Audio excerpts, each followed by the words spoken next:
ભાઈ હાવ ગરીબ હોય, વિચાર કરે કે બેનને મામેરામાં હું લઈ જાઉં, અને અભેરાયેથી કાંધીએથી જૂનો તાહડો ઉતારી એ ત્રાહડાને કહારાને નવો કરાવીને ઓટાવીને પછેડીમાં બાંધીને ખંભે લઈને મામેરામાં ઊભો રહીએ ને તો લાખોના મામેરા દેવા આવ્યા હોય ને બીજા, એ બેનને ન દેખાય, બેનને ભાઈનો ત્રાહડો દેખાતો હોય કે મારો વીર ત્રાહડો લઈને આવી ગયો છે, ઊભો છે.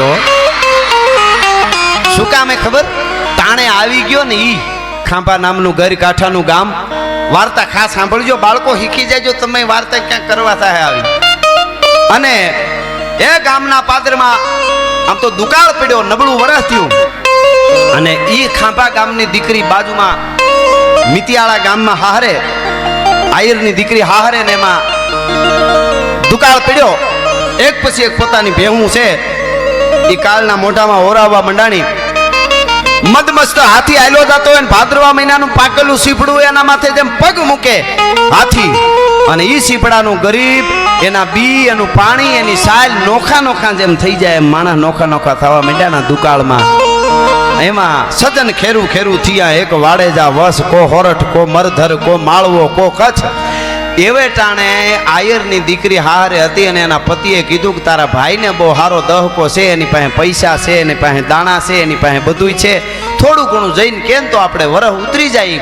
એ પોતાના નાના બે ત્રણ બાળકોને ભેળા લઈને આયરની દીકરી ખાંભાના પાદરમાં તેદી આવી. ઘણી વખત સમય એવો હોય છે કે કયા માણસમાં કોનામાં ક્યારે કેવો વિચાર આવી જાય એ કોઈ નક્કી ન કરી શકે. એ દીકરી હાલી આવે, એમાં પોતાનો ભાઈ છે રામભાઈ, નામ ભગત બાપુ દેતા વાતમાં. એ રામભાઈ આયર હિંડોળે હિંચકે છે ને આવતા જોઈ બેનને કે હાય હાય નબળું વરસ છે, મારી બેન હગી બેનો, મારી બેન આવે છે ને મારે મદદ કરવી પડી છે.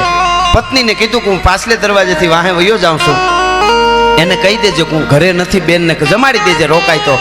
પણ વધારે રોકતી નહીં. ભાઈ પાછળ જાય, બેનની નજર પડી ગઈ, બેન આવી ફળિયામાં, ખબર પડી ગઈ મારો ભાઈ પસવાડે વયો ગયો. આવીને કીધું મારો ભાઈ ક્યાં?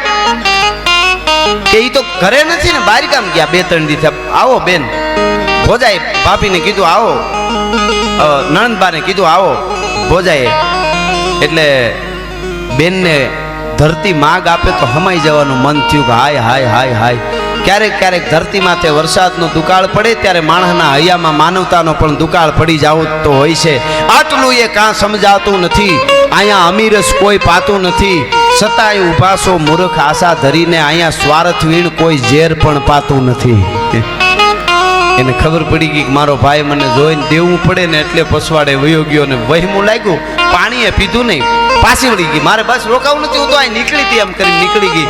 મારો ભાઈ, મેં 2 મીઠડા મારા ભાઈના દુખડા લીધા હોત ને તોય મારો થાક ઉતરી જાત. હું ધરાર ક્યાં લેવા આવી હતી? પણ સમય છે ને, સમય લડાવે લાડ, સમય જ કરાવે. સમય જ દુનિયાને કોઈ પણ જગ્યાએ આપણને સારો હોદ્દો મળ્યો હોય, આપણને પૈસા મળ્યા હોય, નામ મળ્યું હોય, એ સમય જ. હું મારા પ્રોગ્રામમાં ઘણીવાર જાહેર કહું છું, જાહેરમાં અત્યારે હું જાઉં એટલે હજારો માણસ બેઠા હોય, પડકારા ને હાકલા ને દેકારા થાય ને તરત અંદરથી બોલે કોક કે ધીરો રે, તારું પાંસ્યું ન આવે ને રાજભા, એવા હતા એ વયા ગયા અને તારું પાંસ્યું ન આવે આગળ થવાના છે. અત્યારનો સમય તારે બોલવાનો આપ્યો છે, તારું ટાણું હાંચવી નીકળી જાય, એથી આગળ દુનિયામાં વધારે બીજું કાંઈ ન હોઈ શકે. અને પછી મેં એક ગીત લખ્યું છે, આ ગીત નથી કહેતો, જેણે જેણે હાચવા ટાણા એના ઇતિહાસ લખાણા. ટાણું હાચવવાની કિંમત છે. અત્યારે હું અહીં બોલું છું, તમને મજા આવે છે બધાય. આનું આવું કાલ બપોરે 12 વાગે એકલો આવીને અહીંયા ઉપાડું તો હડ કે લે ગઢવી ગાંડા થઈ ગયા. હાંજે બોલતા હતા તઈ રેડી હતું, આ હવારમાં કંઈક થઈ ગયું કે પણ હું તો હાંજે ગાવી નહીં ગાઉં છું. પણ નહીં, હટાણે એ ટાણું નથી. ટાણું હાચવી લેવું, સમય હાચવી લેવો. ગમે એવું મેરુબા બાપુ કહેતા, આપણને ગરબે રમતા આવડતું હોય તો આખું ગામ રમતો હોય ત્યાં રમી તો જ હારા લાગી. આખું ગામ ચોકમાં રમતો હોય ને આપણે ઝાપે જમાવ્યું હોય, માં અંબા તો રમવા નીકળ્યા તો દુનિયા ગાંડો ગણે. સમયની સાથે જે સમયને જેણે પકડી લીધો, જેણે જેણે હાચવા ટાણા. બેનો દીકરી બેઠા એટલે એક વાત કરી દઉં, કોઈ બેન દીકરી પૈસાવાળામાં હાહરે હોય, હાહર્યું બહુ પૈસાવાળું હોય, ભાઈ હાવ ગરીબ હોય, હાવ ગરીબ. હાહર્યું બહુ પૈસાવાળું હોય, એમાં બેનના ભાણિયાઓના લગ્ન આવે, ભાઈને બેન કંકોત્રી મોકલે, ભાઈ હાવ ગરીબ હોય. વિચાર કરે કે બેનને મામેરામાં હું લઈ જાઉં, અને અભેરાયેથી કાંધીએથી જૂનો તાહડો ઉતારી એ ત્રાહડાને કહારાને નવો કરાવીને ઓટાવીને પછેડીમાં બાંધીને ખંભે લઈને મામેરામાં ઊભો રહીએ ને તો લાખોના મામેરા દેવા આવ્યા હોય ને બીજા, એ બેનને ન દેખાય, બેનને ભાઈનો ત્રાહડો દેખાતો હોય કે મારો વીર ત્રાહડો લઈને આવી ગયો છે, ઊભો છે. નામે ખબર? તાણે આવી ગયો ને ઈ, પણ ઈનો ઈ અવળું હોય, બેન ગરીબમાં હારે હોય, ભાઈ બહુ રૂપિયા વાળો હોય, અને બેન કંકોત્રી મોકલે, ભાણિયાના લગ્ન હોય, અને ભાઈ એમ કે એકચ્યુઅલી દુબઈમાં મીટિંગ છે, પહોંચી નહીં શકું, પછી આવી જઈશ. અને પછી લગ્ન પછી ભાઈ દુબઈથી ડાયમંડનો હાર લેતો આવે અને એમ કે બેન લે તારા માટે લઈ આવ્યો છું, લગ્નમાં નહોતું પુગાડું ને, તાકણખાર બેન હોય તો કહી દે કોઈક ભિખારીને દઈ દેજે, મારે તારી જરૂર હતી, તારા હારની જરૂર નથી. તાણાની જ કિંમત જેણે જેણે હાચવા ટાણા એના ઇતિહાસ લખાણા.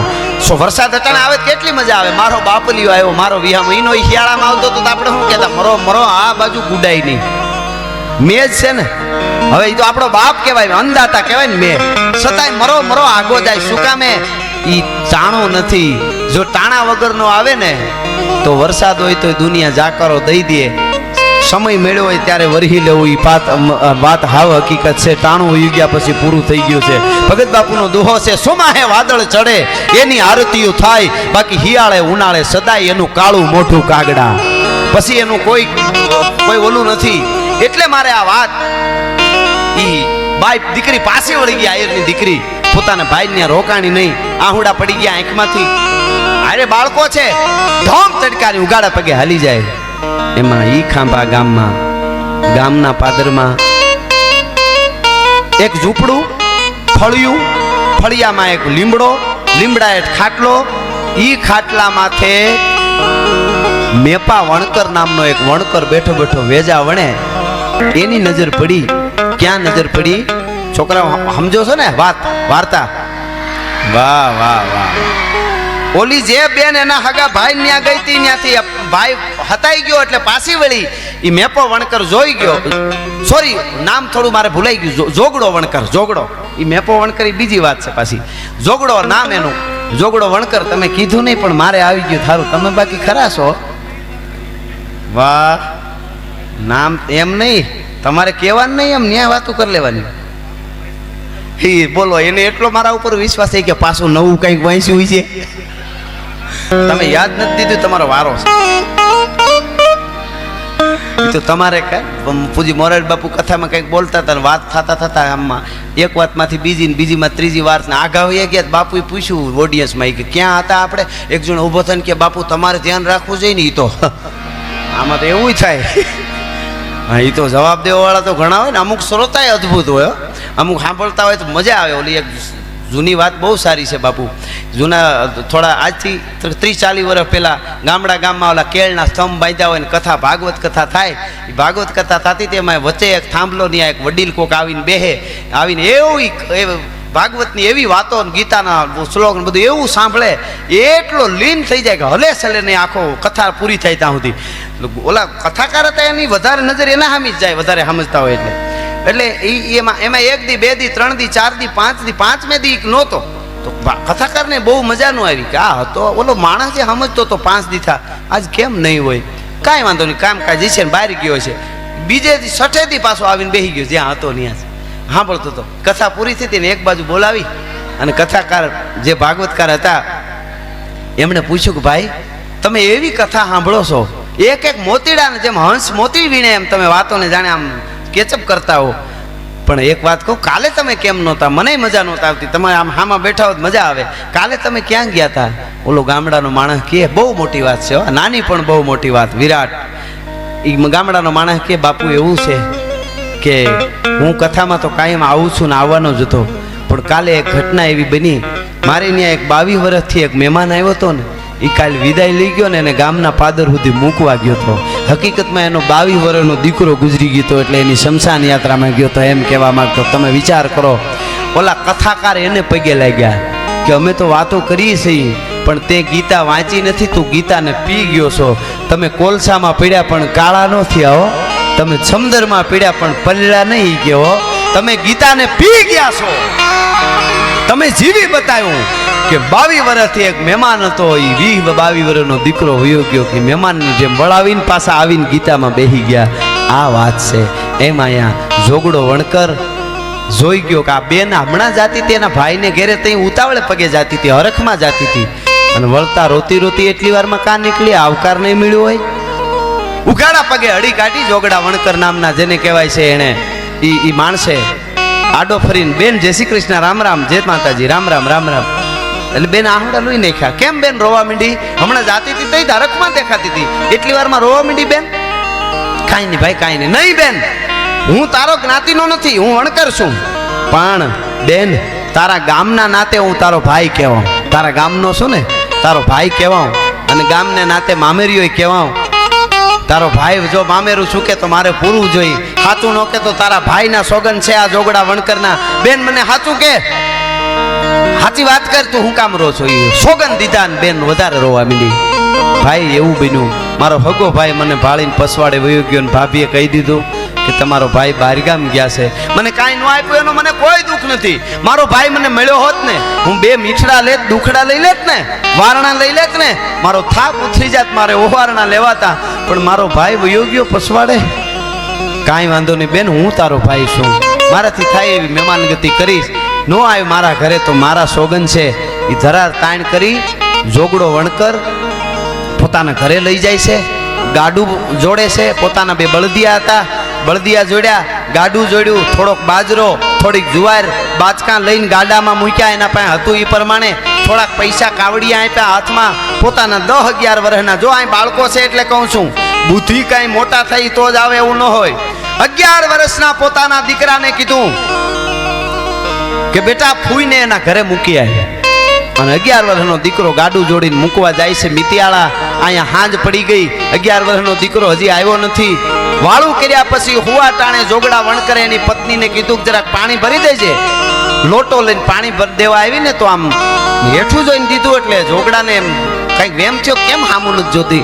હરખું જોયું તો દીવાના અંજવાળે ખબર પડી કે આહુડા પડે છે પોતાની પત્નીને. કે તું કેમ રોવે છે? કે કાંઈ નહીં, એમ જ. નહીં, મેં ઓલી બેન, મારી હગી બેન નહોતી, એ તો આયરની દીકરી હતી, છતાંય મેં એને આટલો બાજરો ને આટલા દાણા દઈ દીધા. અને આપણા દીકરાને મૂકવા મોકલ્યો એટલે તને બરાબર નો મજા આવી એમ મેં આપી દીધું. ઈ અરે વણકર, તમારી ઓઢણું ઓઢીને આવી છું, આ ખોરડું રહેવાનું છે એ દઈ દો ને તોય મને ફેર ન પડે. ભલા માણસ, તમારું ઓઢણું ઓઢ્યું છે એટલા માટે હું નથી રોતી. આ આપણું લોક સાહિત્ય છે, આ જીવન છે. જીવનના મૂલ્યોની વાતો બહુ જરૂરી છે. મેઘાણી કહે છે કે તમે 6 મહિના સુધી બાળકને ડોક્ટરો કહે ને માનું ધાવણ ગણ કરે, એમ જીવનમાં લોક સાહિત્ય મેઘાણી કે ગણ કરે છે. તમારે જીવવું હોય તો. એને કીધું કે એમ હું નથી રોતી. કે તો કેમ તને આંસુ આવે છે? કે આંસુ એટલે આવે છે વણકર, તમે તમારી બેન ન હોવા છતાં ગામને નાતે બેન બનાવીને એને બાજરો ને જુવારે આપ્યા ને દીકરાને મોકલ્યો ને, ઈ સંસ્કાર તો તમારી માએ દીધેલા છે. ઈ તો તમારા માના ધાવણના ગુણ છે, એટલે ઈ સંસ્કાર છે, એટલે તમે એને ઈ બધું આપી દીધું છે. પણ મારો 11 વર્ષનો ગયો છે ને મૂકવા, ઈ ફૂઈને કાંઈ દીધા વગર આવે તો મારું ધાવણ લાજે, એના દુઃખમાં મને આહું આવે છે. મારો 11 વર્ષનો દીકરો ફૂઈને મૂકવા ગયો, ઈ જો કાંઈ દીધા વગર આવે ને તો હું જીભાન કરડીને મરી જાઉં. અરે ગાંડી, તને ખબર પડે છે એમ મરી જવાય? હવે બાળકને એવડા 11 વર્ષના દીકરાને દેવાની થોડું યાદ હોય? એમ કાંઈ રોવા માંડે ને એમ મરી જવાની પ્રતિજ્ઞા નહીં. જીભાન કરડીને મરી જાવ જો મારો દીકરો. તમારી જનેતાના સંસ્કાર હોય તો મારા ન હોય? અરે પણ એને થોડી એવું યાદ હોય. હજી વાત બે કરે છે ત્યાં તો રાય બળદિયાની હતી અને હાંકેલેલી રાય ને આમ આંગળીઓ ઉલાળતો પોતાનો 11 વર્ષનો દીકરો ફળિયામાં દાખલ થયો. માની રાડ ફાટી ગઈ. લે બેટા, બળદને ગાડું ક્યાં? કે માં, બળદને ગાડું ફૂઈને ફુયારામાં દઈને આવ્યો છું. ભલા માણા, બાપાએ બાજરો આપ્યો, જુવાર આપી તમે, અને 5 થોડા કાવડિયા આપ્યા. મને એમ થયું હું આ સુધી ફૂઈને મૂકવા આવ્યો છું અને કાંઈ દીધા વગર પાછો જાવ તો મારી જનેતાનું ધાવણ લાજે, એટલે ગાડું બળદ લઈને આવ્યો છું ફૂઈને. આ લોહીમાં આવે છે. આ ખાનદાની જે છે ને એ અંદરથી આવે છે. જ્યાં થાતા હોય ત્યાં જ થાય છે. હા, કારણ કે માં જે છે, માની ધાવણની જે તાકાત છે, માના જે હાલડાની જે તાકાત છે, માના સંસ્કારની હરિયલ ખેરે ન હોય અને જેના ફળિયામાં કુંજર ફરે એને વહીની વાટું નોય કેહર બચાને કાગડા. પછી ઘટના એવી બને છે, થોડાક સમય પછી વરહ સારું થઈ ગયું, દુકાળ ઉતરી ગયા. ઈ બાઈ એક દી ભેંસ દોતી હતી હાંજે, આયરની દીકરી, એને કોકે જઈને સમાચાર દીધા. કાળિયા નામનો કોઈ માણસ આવ્યો, એને આવીને કીધું કે બેન તમને કાંઈ ખબર છે? ગજબ થઈ ગયો. કે શું થયું? કે તમારો માનવજીનો વીર રામભાઈ આયર નહીં કે આ ઈ ગુજરી ગયા. બેને ભેહ દોતી ચાલુ રાખ્યું. દોવાઈ ગયા પછી દૂધ બૂધ હકેલ્યા, જે કામ કરવાનું હતું એ રસોઈ કરી, જમીન પછી માથે શેડો લઈને રોવાનું ચાલુ કર્યું. કોકે કીધું તારો ભાઈ જેવો ભાઈ વયો ગયો અને આટલી બધી વાર હોય? તરત બોઘરું મૂકીને રોવા માંડે બેન. ભાઈથી વાલું કોણ હોય? તને આટલી વાર લાગે? તેથી બાઈએ જવાબ દીધો, ખાનદાની આયરાણીએ જવાબ દીધો તો મારો ભાઈ તો હું મારા ભાઈને જેથી પગ મૂક્યો ને પસવાડે વયો ગયો ને તેદુણો ગુજરી ગયો. તો આ તો લોક લજાએ મોઢું વાળું છું અટાણે. ભલા આ તો લોક લજાએ અટાણે હું ખાલી રહું છું તેથી જ ગુજરી ગયો તો. પણ હવે સાંભળજો, એના પછી 2 વર્ષે વળી ઈનો કાળિયો આવ્યો. આવીને કીધું બેન આજે થોડીક અજુગતી ઘટના બની. આમ ઓલા જેવી નહીં પણ અજુગતી બની છે. શું? કે તમારો જીભનો માનેલ ભાઈ જોગડો વણકર નહીં કે હા કે ઈ ગુજરી ગયો. ઈ કરામાં નિહાણી માંડી કરે ફોરડાના પછી નિહાણી ન્યા ગાયર કરતી હતી બાઈ આયરાણી કોનબાઈ નામ ગાયર કરતી હતી. ન્યા જઈને કીધું કે તમારો જોગડો વણકર ભાઈ ગુજરી ગયો. નિહાણીયાથી બાએ પડતું મૂકીને ભફ દઈને હેઠી પડી અને મોટા અવાજે રોવા માંડી, મરસિયા ગાવા માંડી. એક મરસિયો તમને કહું અહીંયાથી શું કે છે એ બાઈ આયરની દીકરીઓ, પણ તમે વણકર અમે વણાર. હે ભાઈ જોગડા બાપ, તમે તો વણકર અમે વણાર આયર. તમે વણકર અમે વણાર, આપણે નાતે નેડો નહીં. પણ હું રોવું છું શું કામે? તારા ગણને રોવું ગજમાર. તારી જાત નો પૂછું જોગડા, ગણને રોવું ગજમાર. તારી જાત પૂછું નહીં જોગડા.